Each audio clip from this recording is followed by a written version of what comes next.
year. This is my motto right now. I don't know how to say it any differently, but I am so excited about this year. Yeah, I don't have the words to say it. I just am so excited. We've got an incredible staff. We have things that we are doing. We have an incredible student body president who has great people under him. I cannot wait. So, to our new students and families, welcome to our community. We are thrilled that you have chosen JMPS and that this is going to be a place where you can learn, find your passions by getting involved. 3 pillars. You have to get involved as well. And make great friends along the way. This year, will be full of new opportunities, and I encourage you to take advantage of everything that we have to offer. If there's this little inkling that you want to do it, try it.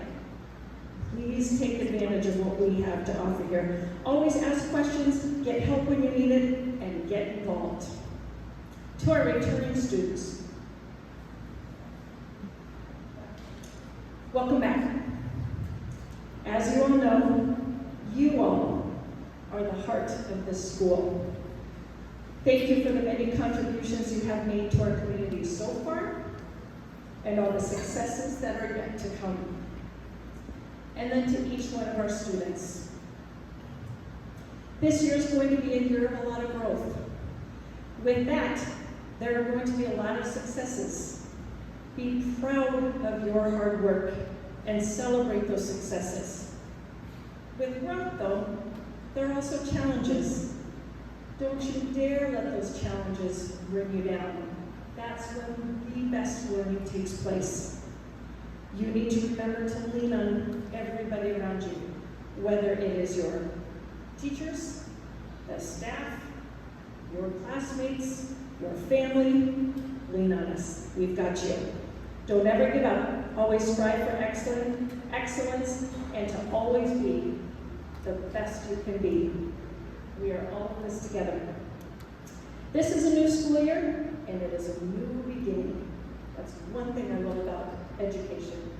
Every year starts over. It's a new beginning. Embrace it, and let's make it the best year yet.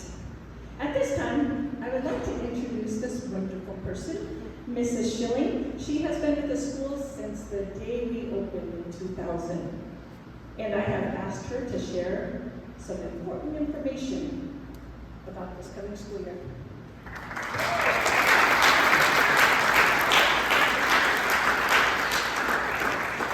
I'll begin with about a 20-minute or so presentation that's going to go over and highlight some of the things that we're going to have that might be different for this year, or for our new students, give you an idea of what to expect when you arrive on campus on Thursday. After that, we'll have it opened up to students and parents being able to go around and meet the high school teachers. You can get some other information about other things we have going on campus. And then also Mr. Batchelder, which I'll introduce towards the end, will be needing to see all of our new students as well as our sophomores for some scheduling things. Sophomores specifically, it's going to be about picking your foreign language for this year. So please make sure that if you're a new student or a sophomore that you check in with Mr. Batchelder in the back at the end. So welcome. I know you heard Mrs. Case use the word community, and community is very important at JMPS. We are a small school, and we pride ourselves on developing strong relationships with one another, whether that be peer-to-peer, parent-to-peer, parent-to-parent, or within the staff. And so we highly recommend that you become involved within our community. Please come to our events. We have a number of events throughout the year. We have events that are specifically designed for parents, like the Tea with the Team. We have events that are full community events with the students, including our sporting events and fine art events.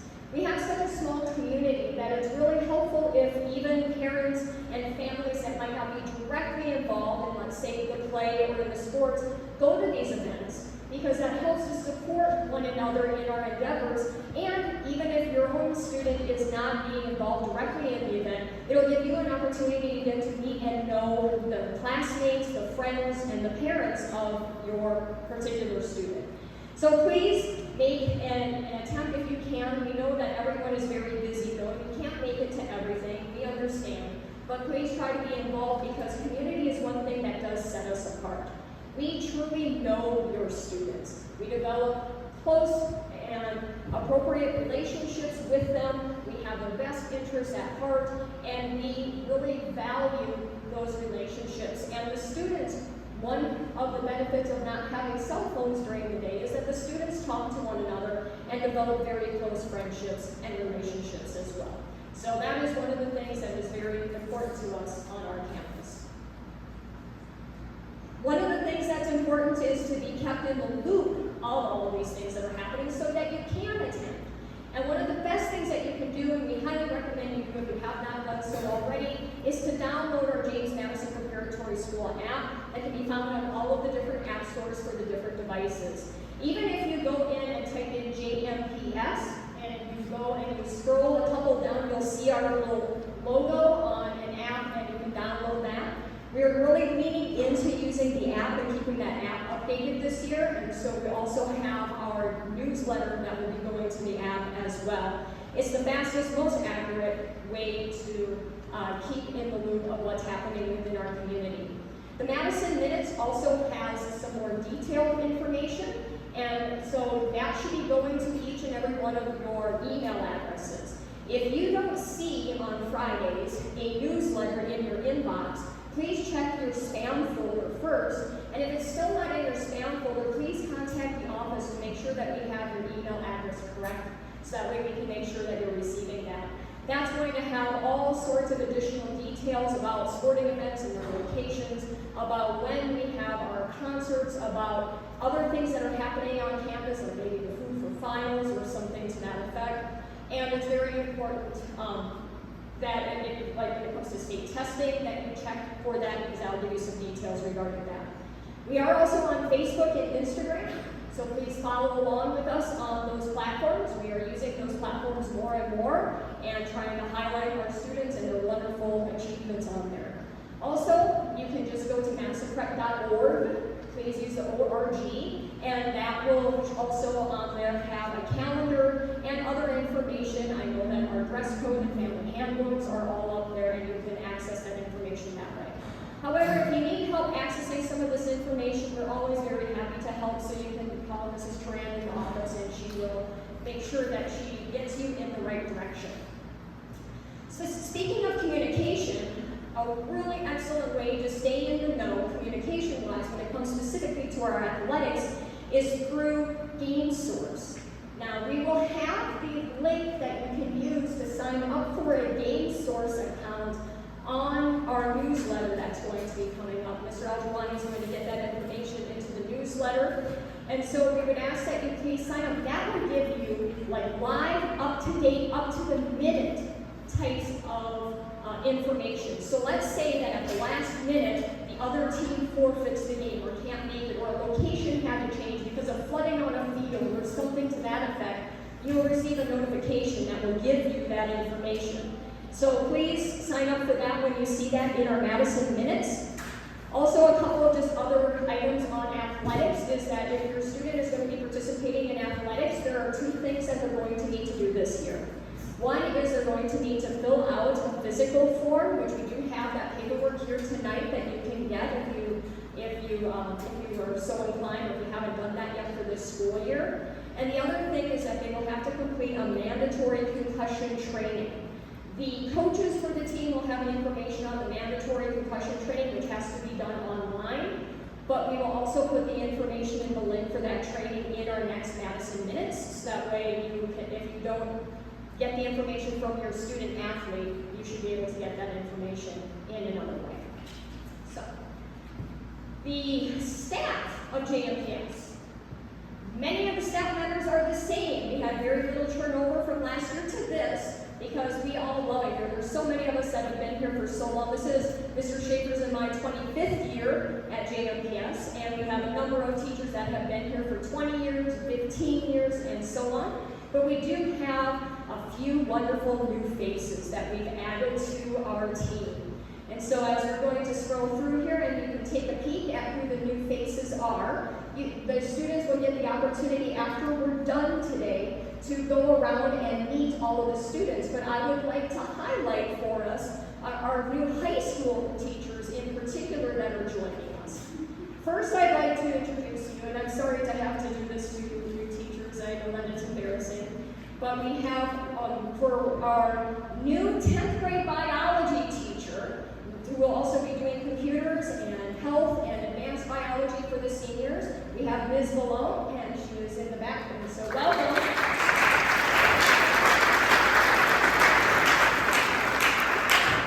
And we do have a new high school math teacher. We did not have a math teacher leave. Just so you know, we still have our wonderful staff that was here last year for math, but we added in one additional math teacher to help support us and be able to teach you guys more effectively and spread the classes out, and that is Miss Morgan.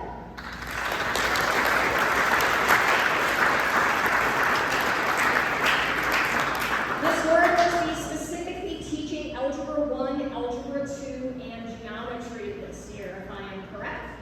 And so, welcome to both of you teachers. I think that you will find that our students are incredible to work with, and I think they will be very, very happy here. So, moving on to our code of conduct. As many of you that have been here a long time know, and those of you who came to any of the parent interest nights or the nights know, our code of conduct is the heart of what we do. We have 3 pillars at JWS that we feel are very important for a solid education. The first is strong academics, which of course we have. The second is extracurriculars, which of course we have. And the third is character and character education. You put those 3 things together and you end up with one exceptional educational process. And so our code of conduct consists of the 10 virtues of the code that you see in front of you. And that is what our reward system is built upon, and that is what our discipline system is built upon.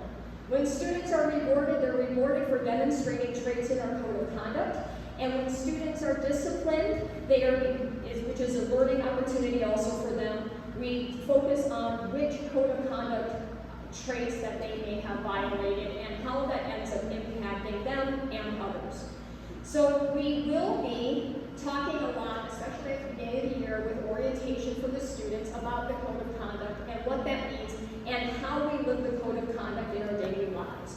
And everyone on our campus is expected to live by the code. That includes the teachers, the staff, and we also hope our visitors to the campus as well will be living the code and demonstrating that on a daily basis and using that to help teach our students.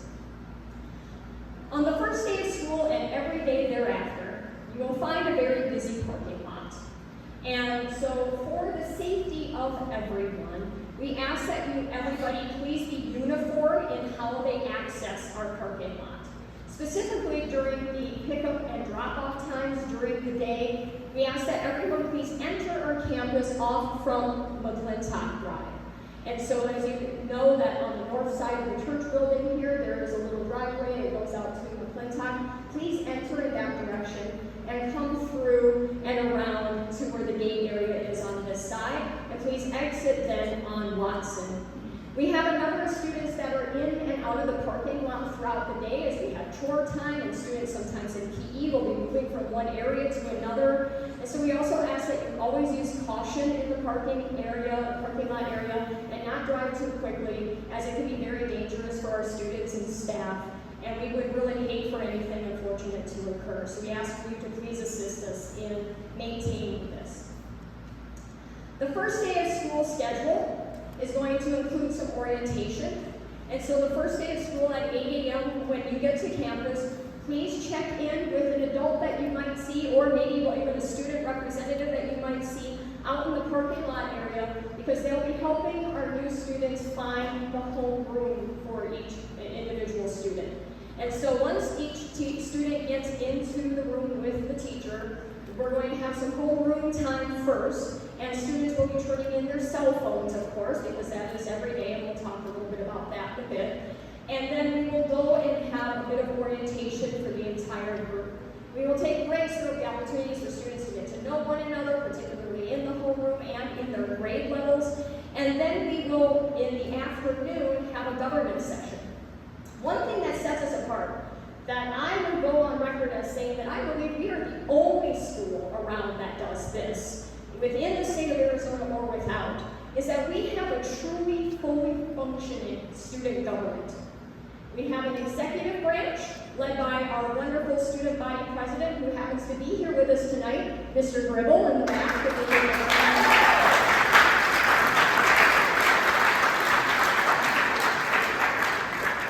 And he will be having his cabinet established at the beginning of the school year, so that first day part of that's going to be confirmation hearings for his cabinet members for the year. We also have a fully functioning executive branch that includes two houses. We have the House and the Senate. And so that first day, each homeroom is going to be to elect senators to the Senate.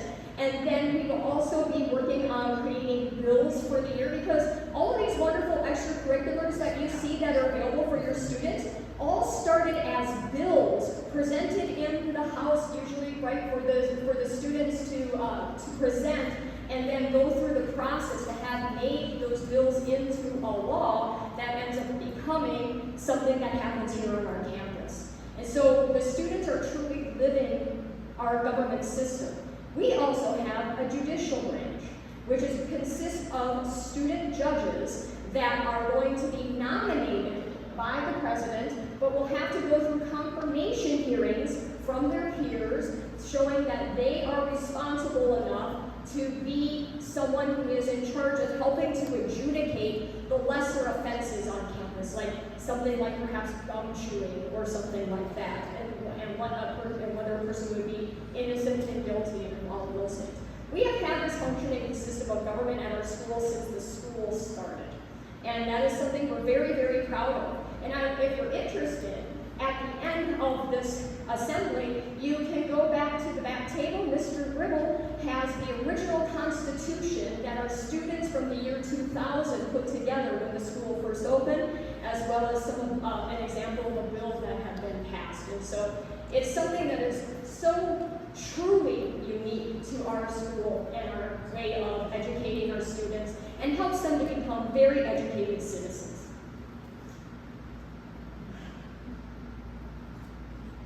The daily schedule for our students you can see above, and you'll see that most of the day, the middle school and the high school line up and they have first hour same time, second hour same time, and so on. Each day we do have an assembly, each day we do have short time.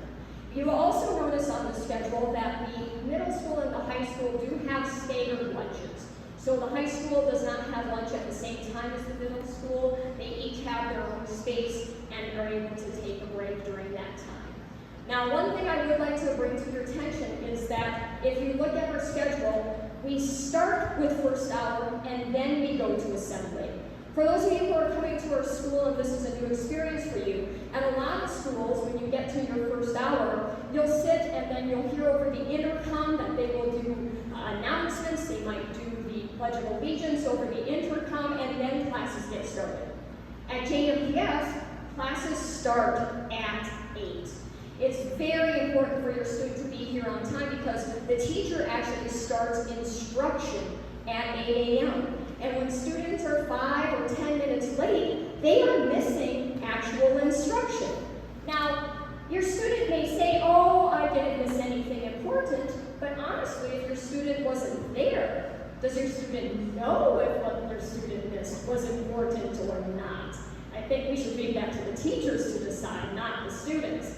So we would ask for your assistance in please making sure that your students arrive by 8 a.m. and they have time to get to their first hour class. It'll be at the first hour class that the student will turn in the cell phone for the day, and then at the end of the day, we'll go back to that classroom and retrieve the cell phone before they go home. And I have never seen students move as quickly as they do at 2:50 when they're on their way back to their homeroom. It's very different than at 8 a.m. in the morning, I will tell you that. So, as school does start at 8, if your student is not going to be able to be here at 8, because we all know the difficulty of scheduling appointments during the school year, and our students all have appointments and things from time to time, and we understand that, you need to please let Mrs. Turan know by 9 o'clock in the morning that your student is going to be out. And because we do have specific things that we are required required to report to the state of Arizona in order for us to maintain compliance, we do need to know the date, the time, and the reason for the absence. If you've ever heard that on any other answering machines for other schools, it's because we have to report that to the state.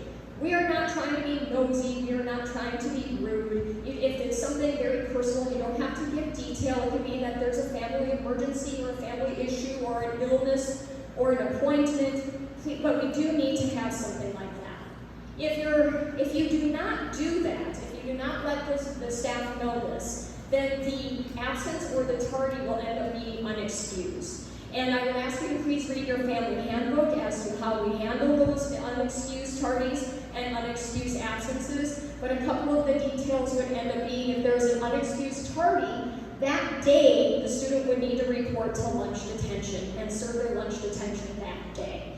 We also have, because of the state requirements, this is not a personal policy that we have put in place that's different than anywhere else, but because of state requirements, your students need to attend a certain percentage of classes inside of the trimester. And because we do trimesters, the cutoff for making that percentage in order to achieve credit for the term is 7 absences per class period for that trimester. So if your student starts to get close to that 7 absences, you will be receiving a letter in the mail. Please try not to take that personally. What we're trying to do is help give you a heads up that, hey, we might need to be looking at our attendance here. Your student has been missing enough to where we could become in danger with that cutoff that is established by the state law that your student might not be able to earn credit for the term. We do understand there are extenuating circumstances. For anything like that, please talk to Mrs. Caves directly, but that is the general rule regarding those things. Also, please note, if you have a student that leaves early, that student cannot come back on campus for extracurriculars. If that would mostly be if it's something related to an absence because of not feeling well. If you have let's say a doctor's appointment in the afternoon, if you talk to the administration, you may be able to get clearance to come back, but that's a case-by-case basis. But let's say that you have a student who is absent on Friday, that student cannot come to the dance on Saturday or should not go to the game on Saturday if they are not at school the day before that happened or if they have left early. Our dress code is available online. Please go to madisonprep.org and take a look. For those of you in high school and those of you coming into high school from junior high, it really has not changed much whatsoever. What we have done is change how the document looks to make it clearer, easier to read, bullet point format, and just more consistent so that way it's very, very clear. Yes, this item fits inside the dress code. No, this item does not fit inside the dress code. However, as with anything, the administration does reserve the right, if we need to, for whatever reason, because you never know what might happen in a year when you're dealing with teenagers. If we have to make an adjustment to the dress code, we will make sure that we communicate that with our parents. Now, one of the items that is a big concern to the students is shoes. And so please note that athletic shoes that are not all black or all brown can only be worn in a PE class. If there are athletic shoes, they still have to conform with the solid black or brown shoes only. So please make sure you read that dress code. If you have questions, Mrs. Caves will be in here after the presentation finishes, and she'll be able to walk you through any questions you might have on that. As I've said previously, cell phones are not allowed on our campus. You can bring them, but if you bring them, you're not going to keep them during the day. You need to turn those in at the beginning of the day and get them back at the end of the day. This is something that our wonderful founders, Mr. Stephen and Mr. David Batchelder, had thought of back even in the days when kids were only bringing flip phones. They kind of looked ahead and decided that that was not something that was conducive to an excellent educational environment. And so that is something that has worked as a policy for us since the school opened in the year 2000. Now you may see that there's a lot in the news right now about big districts enacting a no cell phone policy.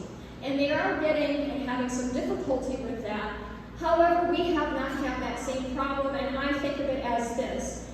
As you are all parents and guardians, you all know how this works. It's much easier to have an expectation and a rule in a house and in a family from the very beginning and have it followed than later down the line to take away a privilege and expect to not have any kind of pushback. And so we have found that this has worked very well for us. And as a result, your students are going to be more attentive inside of class, learning better inside of class, developing better relationships with their peers, learning how to interact in a professional, business-like environment, something that is going to serve them very well in their futures. A very important part of the start of the school year, because the state does require this of us, is that we do need our signature packets turned in. So Mrs. Turan should have mailed you your signature packets. If you did not receive them, please see Mrs. Turan before you leave today. Hopefully many of you brought back the materials and turned those in the back on your way in today. But if you did not, it would be of great assistance to us if you could please get those turned into the office tomorrow before school ends up starting on Thursday. That's information that we need for your student to be enrolled at our school and for your student to be able to start at our school. And these guidelines are established by the state of Arizona, and we try to do our best to follow all the rules and all the laws. So if you need any help with that, or if you couldn't get yours, please make sure that you find a staff member, particularly Mrs. Tran, who would be very helpful. Mrs. Robinson also can be helpful, or any of the administration can help get you set up with what you need to be set up with on that. Finally, we are very excited about this new year, and we appreciate you all so much, and we are so grateful for you coming and spending your evening with us. But we know that your time is valuable and the room is warm, as it is Arizona in July. So I would like to, before I release you, give you an idea of what things you'll be able to do on campus between now and then when you decide to exit for the day. Number one would be, yes, remember, my new students, our new students and our sophomores, please see Mr. Batchelder in the back. Now I'd like to take a quick second, if you could all, Mr. Batchelder, would you mind either just waving or standing up so they know who you are? Thank you. Mr. Batchelder and his brother founded this school. They started working on this in the mid-1990s, and they put so much time and energy and thought in every single tiny little aspect of what you experience yet today on this campus. And Mr. Batchelder has stepped back from having a large daily role in our campus, but he is still very, very involved and is still the president of our governing board and is assisting in everything, including down to making sure that the schedules are smooth for everyone. So please make sure those of you who he needs to see, go and see him before you leave. In the back, we have a table that is manned by Mr. Gribble, as well as some of our staff and others. And you'll find on that table a lot of information, including what extracurriculars that we have this year, and all sorts of things. So there's a lot of handouts that you might want to go get. One of the main handouts that you're going to want to go and get is that there is a map of the school back there. And after we are kind of dismissed, the teachers, the high school teachers, are going to go to their classrooms, and they're going to hang out there, and anyone that would like to come around and meet and talk to the teachers, please feel free to do so. When you look at the campus map, you'll see the numbers and the names, which might not mean a lot to some of you, especially if you're new at our school, but if you turn it over to the back, you'll see the names of the teachers along with then what classes they're teaching. So if you have a 9th grader, look for the teachers that are showing that they're teaching 9th grade and so on. The only teacher that will not be in the spot that's indicated on the map is our Ms. Warren. She's going to be in the back of the auditorium here, as her classroom is the cafeteria, which is being used by another group that shares our campus on Tuesday evenings. So did I miss anything, my wonderful friends? Do we still have t-shirts out in the hall for sale, or have we sold out of t-shirts? We have plenty of parent t-shirts, and if you want to get student t-shirts, there's a poster in the hallway. You can scan the QR code, and there's that is 20% off for a few more weeks, I think. So. Oh, fantastic. 20% off is definitely a good deal. But we do have these wonderful JMPS Patriot Parent shirts that you can get to show your JMPS Parent Patriot Pride. So thank you so much for your time, and I hope you have a wonderful rest of your evening. Thank you.